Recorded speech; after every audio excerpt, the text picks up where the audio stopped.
stepping over to the next spoke of the wheel, where we talk about sexual abuse. Some examples that might happen within a relationship on that. Becoming unconscious and being taken advantage of. Parties. Taking advantage. Yeah.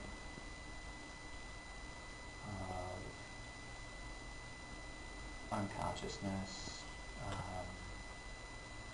My mind goes to being drunk, being drugged.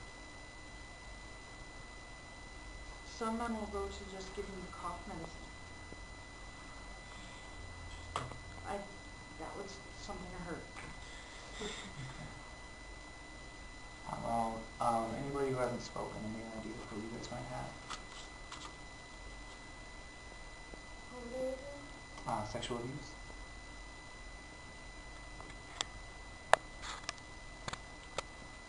Just like even inappropriate grabbing and touching, like when, Situations with uncalled for. yeah. Inappropriateness, something kind of using that intimacy in an area where you're not comfortable with that being. Thank you. Okay. The next spoke that we had is physical abuse.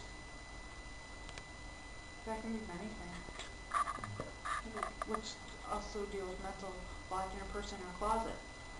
Okay, so restraint. Just flat out hitting you if they don't like something you're doing. Hospitalization. Leading to hospitalization and a lot of those causes. Anything with intent to harm. Now, one of the things that we notice is that oftentimes we hear an excuse is that it was never my intention to harm you. I just lost control. I lost control of, you know I have a temper, you know that you push my buttons and that sort of thing. And so that intent to harm is kind of interesting because the person that does the harming oftentimes will cite that their intent was never to harm the person. Their intent was that they just wanted to make sure that they had their house in the order that they wanted to be. And so one of the things that we look at is that it matters a lot more the effect that something has on a person rather than the intent, because who knows what the person's intent is. Unfortunately, we can't read the minds of these people, and I guess probably fortunately that we can't really read these people's minds. But one of the things that goes into is there's a plausible deniability of what their intent is. But what's factual and what we can look at is the effect. This person was hurt. This person was put in the hospital. This person was all those other things. Okay, we've got a pretty good wheel there. And we're talking about all these things. And the one thing that I'm hoping you guys notice is how many of these things link. The threats lead directly into the physical violence. The threats are part of the intimidation, which goes into kind of that minimization, that blame. You know that you do this, and when you do these things, you know how I'm going to react. That constant threat that some of these unrealistic expectations that people have, that you have to maintain these certain things, and if you don't, a person's going to fly off the handle, a person's going to do something to harm you. So all of them are kind of linked. The next thing that I want to look at is what's the opposite of that? What does a healthy relationship look like? And for that, we have a similar sort of thing we call the equality wheel. And on that, starting at the same place, where in this one we had minimization and blame, this is on the opposite. We have honesty and we have responsibility. Then it moves into open communication.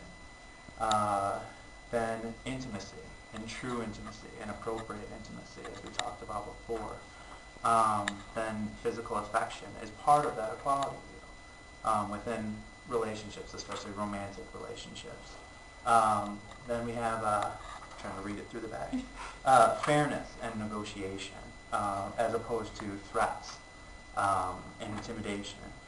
Then we have shared responsibility. So instead of having just domination and having one person having possessiveness over all of the means within a relationship, those responsibilities and those resources are all shared.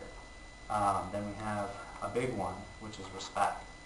And that for me seems to be kind of maybe a cornerstone of a lot of this. And finally, we have support and trust. So what are some examples that go into this?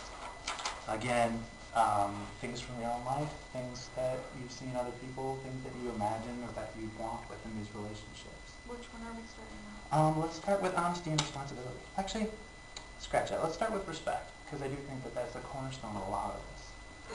Even if you have different opinions on something, respect each other's opinions. Okay. So, ability to disagree. Yeah. Agree to disagree. And that a disagreement doesn't always mean it leads to an argument. Right. Okay. Respect for beliefs. Beliefs.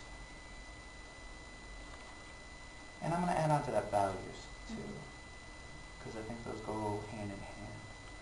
And what I think we believe tends to shape our values, but how important that is that someone can respect our values, that if you value a private relationship, that they're not going to be inappropriate with that, taken into a public situation.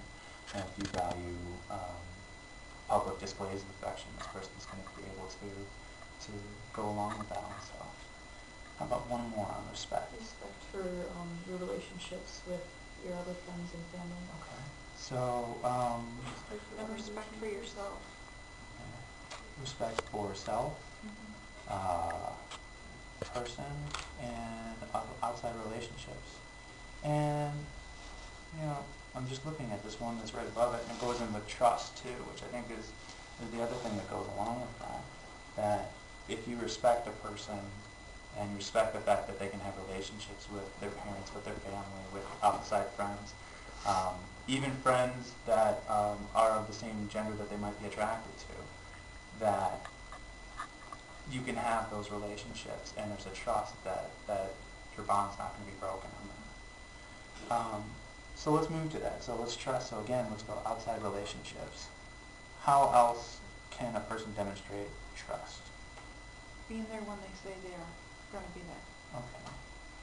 Keeping promises. Promises.